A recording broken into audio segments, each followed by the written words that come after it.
என்ன செய்ய, ஓடி போயிடு. அங்க சாஃப்டா இருக்காத, இல்ல அங்க மெதுவா இருக்காத, அங்க பொறுமையா இருக்காத, பொறுமையா தான் இருக்கணும்.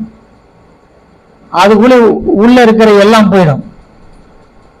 இப்ப எதுவும் சொல்லக்கூடாது, அதுக்குள்ள நரகத்துக்கு போய் சேர்ந்துடும்.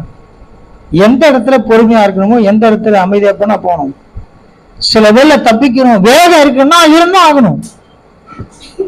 ஒரு நேரம் சாப்பிட்டா இருந்த யோசேப்பு ஒரு காலகட்டத்தில் சாப்பிட்டா இல்லை, அவர் அமைதியா இல்லை.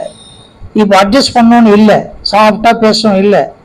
என்ன செய்யறாரு, ஒரே ஓட்டமா ஓட்டார். இப்ப நம்முடைய வாழ்க்கையில அந்த நேரத்துல ஓடல வச்சுங்களேன், இப்போ நம்ம ரொம்ப பொறுமையா இருக்கணும் அப்படின்னா அவன் சிக்கிப்போம், பாவத்திலே விழுந்து விடுவோம். அதுதான் எழுதினார்.